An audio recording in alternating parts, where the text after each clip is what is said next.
Gaz, first to you, someone who's served in coalition governments, very successful ones over the years yourself. How do you reflect on how low things are right now for the Liberal Party?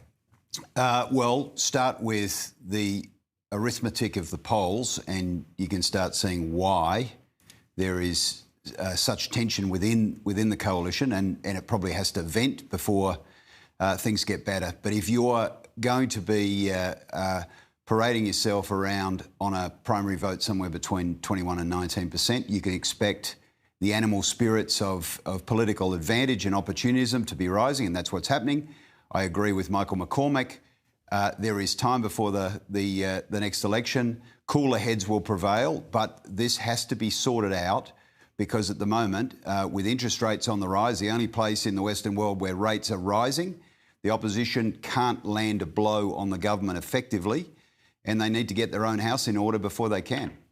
Indeed, that is so true. Eamon, I spoke to a senior Liberal yesterday who said that they don't think they're at the lowest point yet, so that there's a fear that things are going to get worse in the polls and elsewhere. That would just make you shudder, particularly as a political advisor. I can tell you that right now. I mean, there is no doubt about it. You know, every day that goes by and this is unresolved, whether there is a leadership spill or not, is an absolute devastating, weakening of the current leader's position. Every time she has to get up and say, there's no challenge, the whole world is watching, and that is code for there is one coming. You know, and it almost as if there doesn't need to be one, because people just undermine and undermine. But Gaz took the words right out of my mouth. The longer this drags on, the less we have a two-party system where ideas rightly need to be contested and vigorously so. You know, we're in a very challenging position as a nation, just like every other nation around us. We've got big calls to make and we need ideas tested and contested, and this is not helping. And now to have the input of someone like Clive Palmer, I mean, you know, God help us, what is actually happening? This is a man who's just spent billions after billions, as we've seen on even this example we were just talking about. If he spent that amount of money on ad campaigns around China and climate change, that's a lot of money to spend on things where the complete opposite has happened. The Western world is beating a path to China right now, and climate change, there's never been greater investment in renewables. So we've sometimes just got to sit up and look at ourselves and go, what sort of system are we continuing to create for ourselves going into the future? It's going to be a really important couple of months heading into the budget. While we have the sideshow of the coalition, we'll be watching that drama unfold. But for the government, David, this is really pivotal on a range of fronts, reining in spending, reassuring everyone, economists, but right across the board, that they're not fueling inflation, because many are arguing that that's exactly what they're doing with the amount of spending we're seeing from government. Yeah, I mean, this is where I think people have to get it into perspective a little bit. There is 2 years before the next election. The coalition parties will sort themselves out, but the economy continues to worsen. So we're in the phase now where everyone's talking about votes leaking away to One Nation, and that from a polling perspective looks like it's happening, but it's going in a very, very soft way.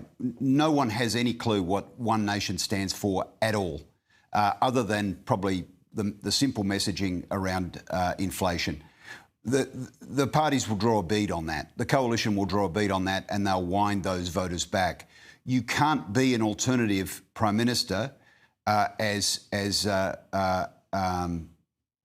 Pauline Hanson now states she is, without enunciating policy across a whole range of areas: the economy, taxation, what's she doing on agriculture, what will she do on defence, what will she do on NDIS, what will she do with budget policy. So these will be the types of questions that are asked, and people will expect a credible alternative. On the same front, we've got the economy worsening. And the economy is where the coalition traditionally leads in an equity position, and they'll be able to steadily put pressure on the government after they've got their house in order around the fact that spending is too high. I saw someone this morning, one of the economists, saying it is now, in the last 40 years, the highest it's ever been, minus COVID, as a proportion of GDP. You cannot keep spending with a debt and deficit of this height, where the debt servicing ratio is at unprecedented levels. see Victoria, if you want to see what's happening there, without there being pressure on interest rates, which is what's happening now. Indeed, it's going to be the frame, or part of it at least, one of three key issues the Treasurer is talking about ahead of the budget, the other productivity and the international challenges. They're the three key responses that he needs to provide, he says. Now, Eamon, you're in Jakarta. There is a trade delegation there led by Nicholas Moore, the Asia lead for the government in terms of their focus on that region. And the Prime Minister due to arrive there, I think it's on Friday this week. Yeah, he is. So we're all here in town. I mean, there's a lot of work to be done. It's great we've got this focus as a nation, particularly on Indonesia. They are a key partner, and it's so important that we do everything we can to just move this along. We are undergoing a review now of the free trade agreement. You know, we've got to really get some mileage out of that and make sure people are using that. You know, there's other people coming into our space. Luckily, some of our friends, the UK, wow, Keir Starmer hasn't been shy. He's all over it. He's got his own agreement in place now in terms of shipbuilding with the Indonesians, and the world is beating a path to their door as well. You know, but we are very, very good friends. There's a great personal relationship between the PM and his counterpart. He's in to ratify this very important defence agreement for us, and hopefully that'll lead to that, combined with a very much reinvigorated free trade agreement, means we'll have plenty of opportunity. There's 300 million people here, an economy that's really surging. They're going places, and, you know, hopefully we can make this happen. But later today, I'll be meeting with all of them. I'll be joined by a Kadin chairman. He's the Anand Bakri. He really is the leader of the private sector here, and he'll be talking to Nicholas Moore, and we'll all be part of that. So, you know, here's hoping we get some real ground-breaking work today. Eamon Fitzpatrick, David Gazard, gentlemen, thank you as always.